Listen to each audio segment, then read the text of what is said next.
typical spring day really for many of us. It is a little bit chilly if you're out in the breeze, but not a bad day for many of us because we do have some decent sunny spells around. There are also a couple of showers, and some of these could still be on the heavy side. Now, over the next few hours, these showers will become concentrated across more central and eastern parts generally, whereas further west across the UK, the showers will be fading away, so more emphasis on the sunshine for this afternoon. A little bit chilly, many places struggling to get into double figures, and if you are caught in a shower, of course, it will feel cooler still. Now, the showers will continue across some eastern areas for a time as we go through this evening, but eventually fading away across all parts, and with those clear skies, it'll turn chilly overnight, a widespread frost, possibly some icy patches, and for some in rural parts, it could be the coldest night for quite some time.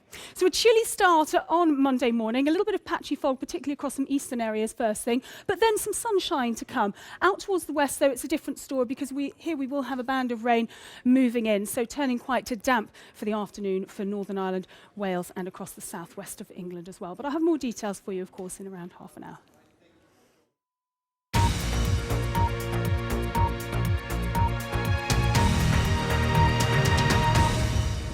Good morning, you're watching BBC News. I'm Tim Wilcox. Our headlines at 11:31.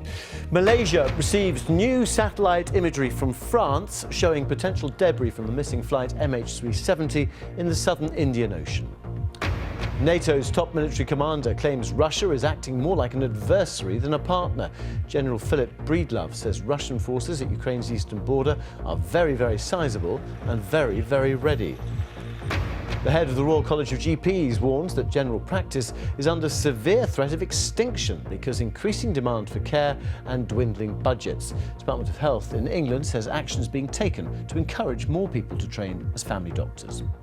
And a girl believed to be 15 years old has been shot dead in Hackney in East London. 3 boys, all under the age of 18, have been arrested.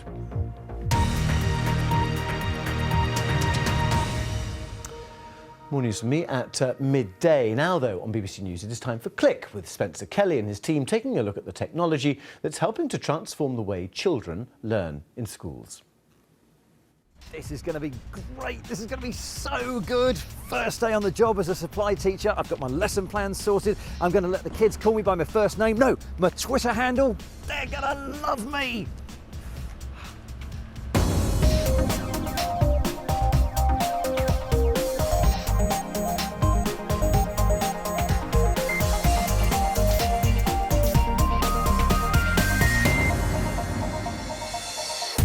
This week, Click goes to school at both ends of the tech spectrum.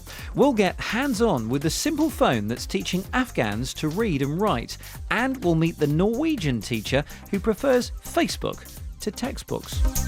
And from kids in Norway to mummies in Sweden, yes, we don't just throw this show together, you know, we'll use 3D scanning to get under the skin of an ancient Egyptian priest. We take a look at the pen that teaches you how to write as you write. We'll also have the latest tech news and the website that helps you learn 12 different languages in Webscape. Trust me, it's all going to be very educational. Welcome to Click. I'm Spencer Kelly. How often do we talk about how technology can change the way that kids learn in and out of school? The problem is, there's only a handful of schools around the world which really are using next generation techniques to teach and inspire their pupils. Well, this week we have a brilliant opportunity to see one of them in action. Now, as part of the BBC's School Report project, students Mary and Olivia from Burntwood School here in London have travelled to Norway to meet a teacher who's tearing up her textbooks and replacing them with social media. This is their story. We're very excited to be here in Norway to meet the students at Sandvika High School. One teacher here is using technology instead of books to teach her lessons. I have some students who can answer your questions here now in front of you. Anne Mikkelsen is teaching International English. Her students are 17 to 18-year-olds, so a few years older than me and Olivia. We are 14 and 13. This is very different to how we work in London, whereas all of our lessons are taught from textbooks. Unlike in our classrooms, students here are encouraged to go on social media during their class. Everyone here is given a laptop by the Norwegian government. The students can access Wi-Fi during the lessons. Why did you decide to teach in this way? Because a textbook could be a book from 2006 and now we're in 2014.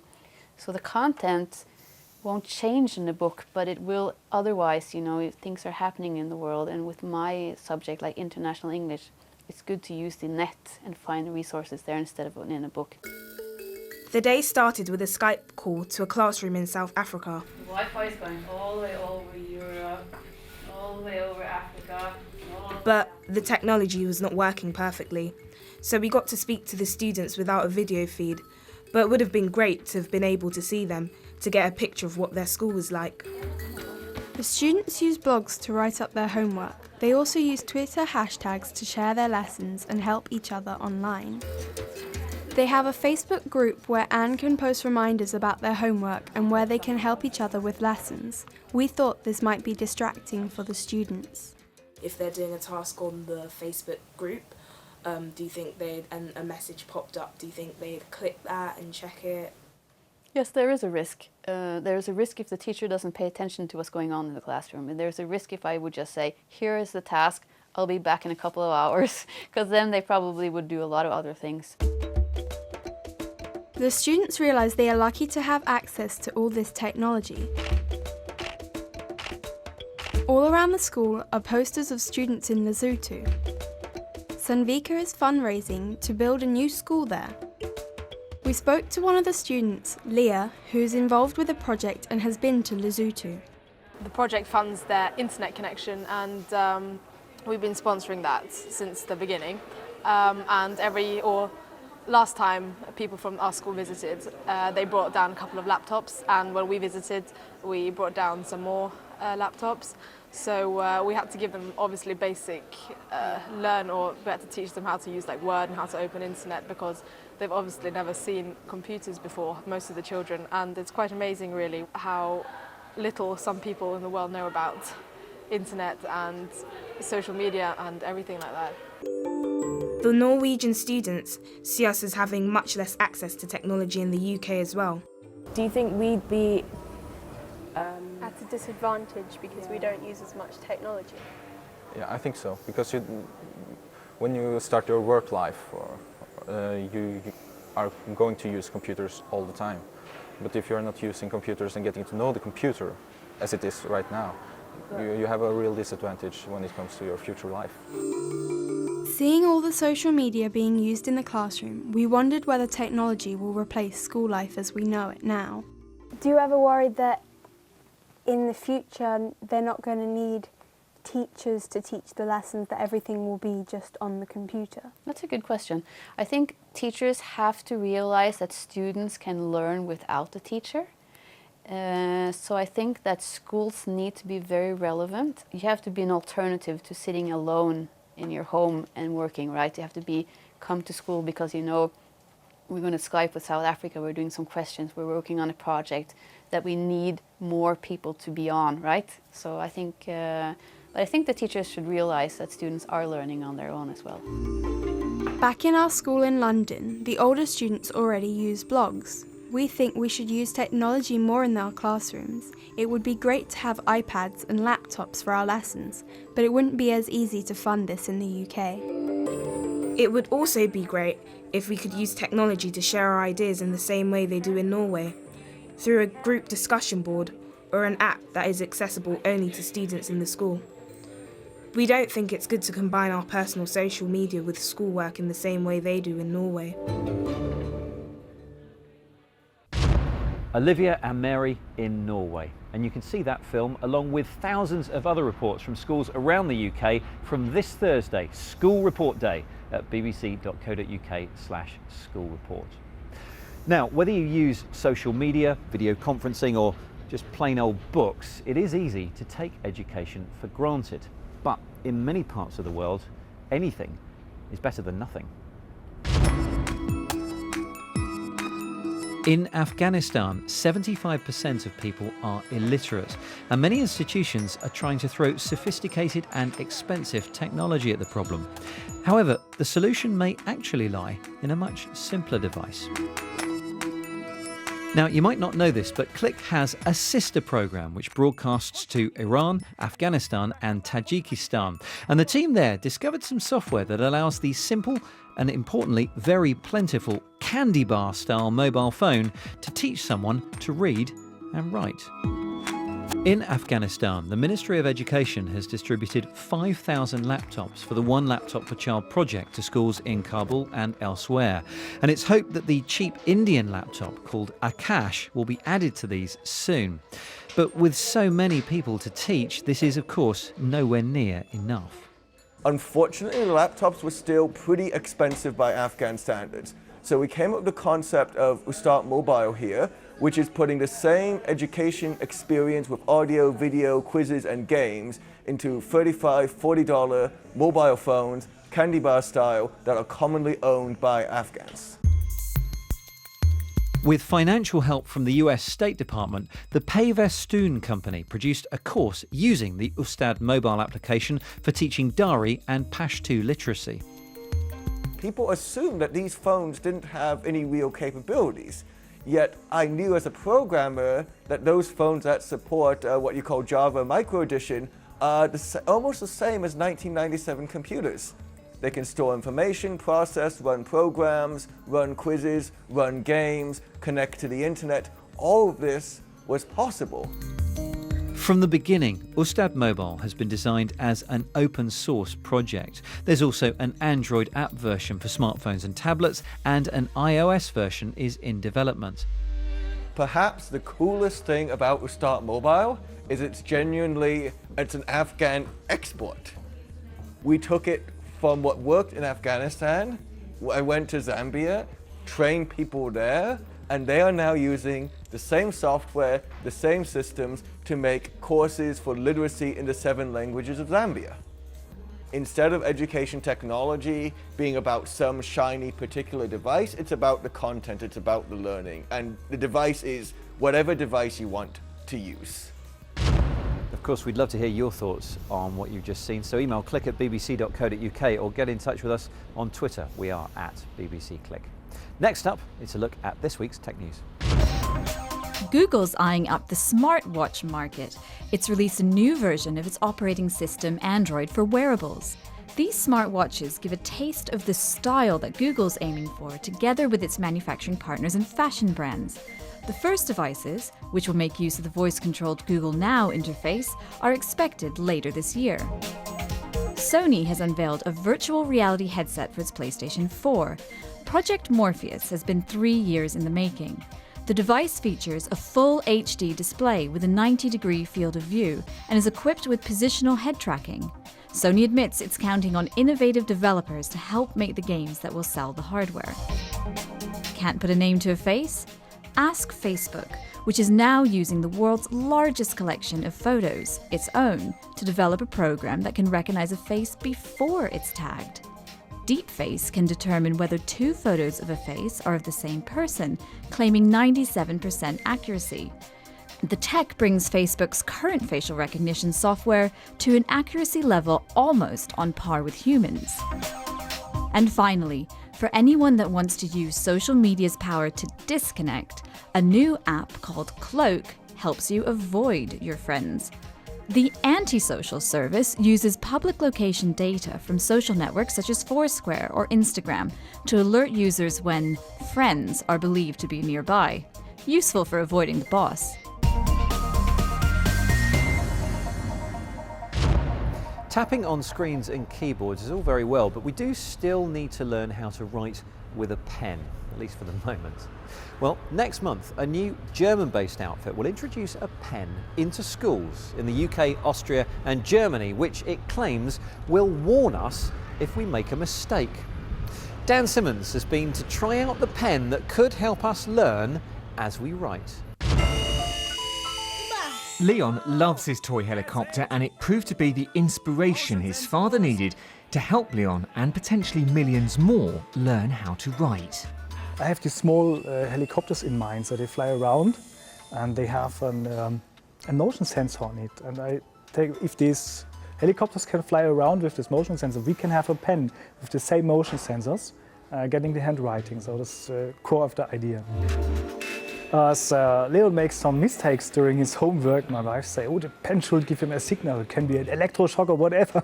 And I say, oh, electroshock is a bit much, but a small vibrating should be perfect, so you can also use it in the classrooms.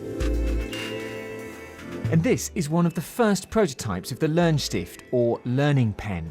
The final version, once calibrated to its owner's handwriting, will use an internal gyroscope to recognise what's being written. Unlike a teacher's red pen that corrects long after mistakes are made, or a tutor publicly pointing out his errors, Leon's pen tells him candidly, through vibrating, when it thinks something's wrong. Hooked up to a phone, an app would give more detail. The pen uses normal ink refills, but it doesn't actually need any ink to work at all. And because there are no optical sensors in here, it doesn't need any expensive special paper to work. In fact, it doesn't need paper to work at all. It'll work perfectly well in thin air. So how easy is it to make a pen that can read what you write? We tested out the latest working prototype, which uses wires so hardware adjustments can be made more easily. It's far from top of the class, although once trained, it matched most of software developers Adam's simple words. Like voice recognition, the software will also take account of the context of what we're trying to write to, opening up possibilities for other uses, like learning a new language. The future plans are to have developers come in and develop their own apps because it's an open system. As well, we have the pen detect grammar mistakes, so that means it will correct the word order. But also, like voice recognition, this system needs more refinement to be able to adapt to each individual. Beta tests in schools with fully wireless models will begin in spring, and if that goes well, it's hoped a fully working pen that quietly tells us when we get it wrong will go on sale by the end of the year. Dan Simmons learning how to write. Well, at least his handwriting is better than mine, I can tell you that for nothing. Anyway, next lesson today is history, and specifically a new exhibition which is opened in Stockholm, in which you can unwrap an Egyptian mummy virtually while standing right next to the real thing. Now, it uses technology designed by Swedish developers and originally intended for use in virtual autopsies. Neil Bowdler is your teacher. Underground in the vault of a former bank in central Stockholm lies an Egyptian priest. His remains are one of 8 mummies which belong to the Museum of Mediterranean and Near Eastern Antiquities. He lived in the 3rd century BC in Thebes, modern-day Luxor. We know how important he must have been from the coffins he was sealed in and the sheer splendour of his decorated mummy. We know that his mother's name was Takarheb, and then we can also see that he belonged to the upper classes of Egyptian society because he could afford an expensive mummification. Not everybody could. And he also has a gilded cartonnage, he has 2 coffins, and he has a lot of amulets. The museum's Egyptian collection has just undergone a radical transformation, which involved disturbing Neswayu and the other mummies from their slumber. They were taken to a hospital to undergo CT scanning to see right inside the bodies and wrapping. Next, the coffins and mummies were photographed from multiple angles, and the 2D pictures used to build a 3D surface map using recap photo from software company Autodesk. All the data was fed into this virtual autopsy table, which sits in a room next to Neswayu's body in the new permanent exhibition. We can actually look at the mummy in greater detail, beginning with the outer coffin, and then just peel off layer after layer. The inner coffin with all the inscriptions, and then you have the cartonnage covering both the head and the entire body, and then the wrappings and the bead net protecting the mummy from anything evil, and then down to the skeleton with details about, for example, dental health, the dental status. We can actually see the infection in one of the teeth. And then we sort of just dress him again back to the outer coffin. CT scanning Neswayu doesn't just allow us to unwrap the mummy, it also allows us to find objects like this. This is a 3D printout of a falcon-shaped amulet that was seen inside the mummy. The real one is still in there during the scanning process. It was thought it was put there to protect Neswayu in the afterlife. The virtual autopsy table is the work of a Swedish research institute. They first built the software, which is called Inside Explorer, for autopsies in hospitals and for use by medical students, but they've since moved into the museum business. They've worked with the Smithsonian in Washington and the British Museum in London, but the Neswayu project represents the most advanced work yet. We started the process by CT scanning, so that describes interior but doesn't give you any color information or surface information. So we continued the process by doing laser scanning and photogrammetry, and that process gave us information about the surface and the textures and the colors of the mummy. And then we're taking all of that data and put it onto the table to make it accessible for museum visitors. For the Egyptian curator at the Mediterranean Museum, the digital scanning project offered a unique chance to enhance both her understanding of the mummies and pass on what they learned to the visitors. We wanted partly to get more information about them, but we also wanted to include them into this virtual autopsy table, so that the visitors themselves could see this information firsthand, not always have to count on researchers explaining what can be found on this mummy. Now you can simply unwrap it virtually yourself. Wow, if only history was that exciting when I was at school. Still, the only thing left for this education special is to get a quick lesson from our very own web monitor, Kate Russell. Here comes Webscape.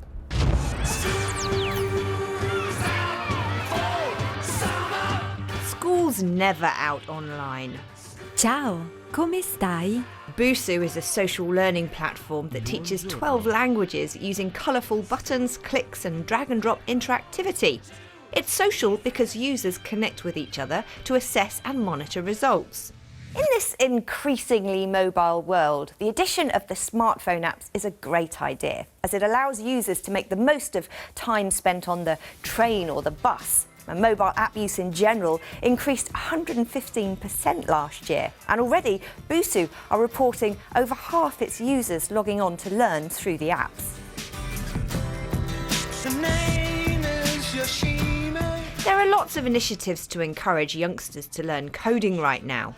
Code.org is a great starting point, serving up practical lessons you can complete in your bedroom that give you real results really quickly, like this interactive lesson to make your own Flappy Bird game.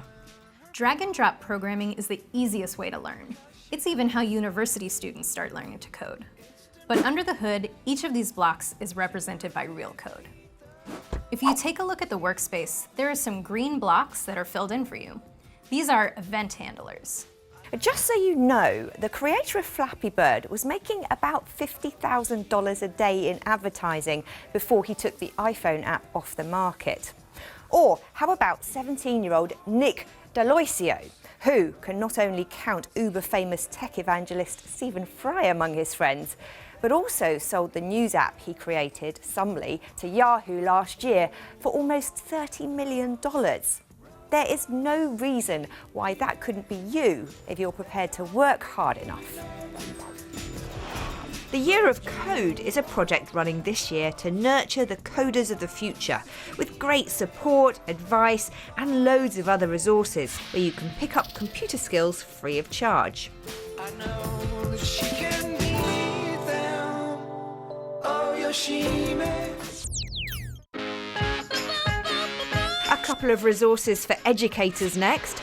Get Kahoot lets you make quizzes, discussions and surveys to encourage interactivity in the classroom.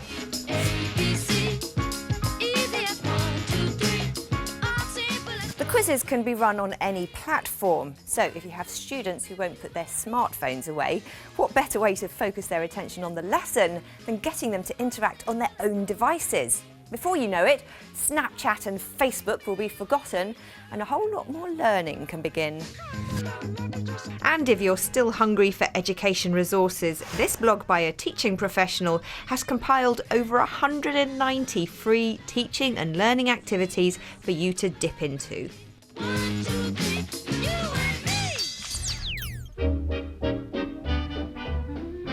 Learn Learning isn't just for the young ones, though. On the 31st of March, the Spring Online Digital Inclusion Campaign begins for another year, helping thousands of older and less confident computer users take their first steps with technology.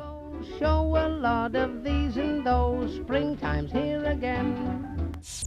So, are there any positive effects? Can video games actually make you smarter? Some children and adults would rather play video games than study, but perhaps that's not as bad as you think. This week's video comes from ASAP Science and investigates whether playing video games can make you smarter. One study in particular had participants play Super Mario 64 for 30 minutes a day over 2 months. Afterwards, the brains of these participants saw an increase of gray matter in areas associated with memory, strategic planning, and fine motor skills of the hands compared to those who had not played. These are particularly encouraging results for mental disorders which cause these brain regions to shrink. Thank you, Kate. Great video, and I can feel my IQ moving as we speak. I won't tell you which way, though. Anyway, that's it. Kate's links, more from us, and your regularly updated digest of tech news are all available at our website, bbc.co.uk/click. And please do get in touch about anything and everything you've seen today on the email, click@bbc.co.uk, on Twitter, @bbcclick. And don't forget to check out the BBC's School Report project from this Thursday, bbc.co.uk/school report. Thank you very much for watching, and it's home time.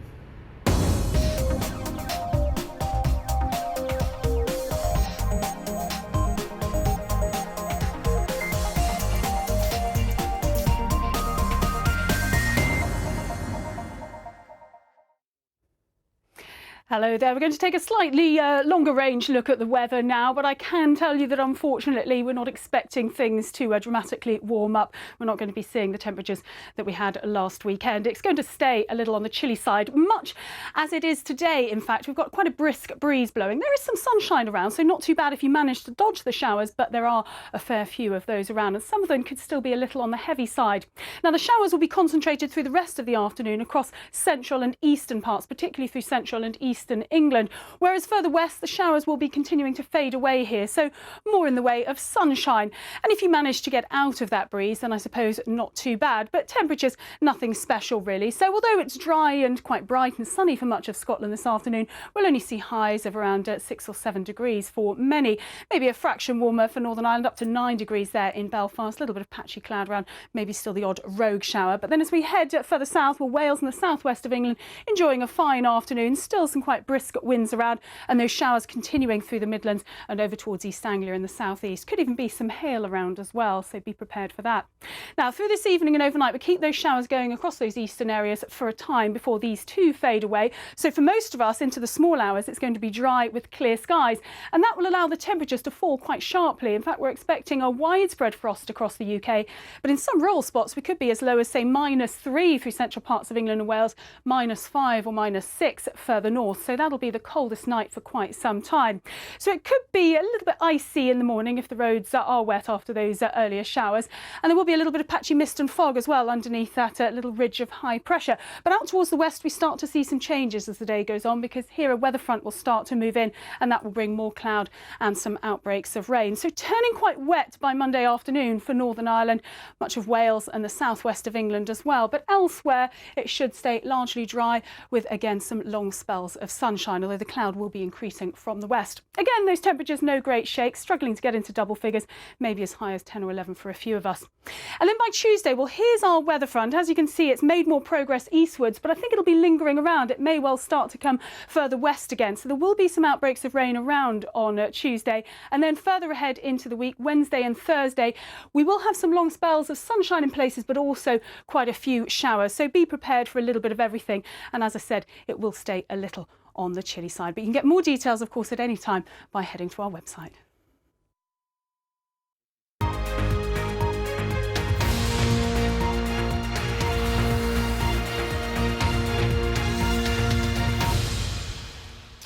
This is BBC News, I'm Tim Wilcox. The headlines at midday. More aircraft join the search for MH370 as new French satellite images show possible debris of the missing plane in the southern Indian Ocean. Shrien Douani, who's accused of arranging the murder of his wife on honeymoon, is to be extradited to South Africa next month. NATO's top military commander says he's very worried about the size of Russian forces on the eastern Ukrainian border. A 15-year-old girl is shot dead at a house in East London. 3 teenage boys have been arrested. Also coming up in the next hour, getting on the property ladder. New figures show 17,000 people bought houses through the government's Help to Buy scheme in the past 9 months. Later in the hour, join me for the film review.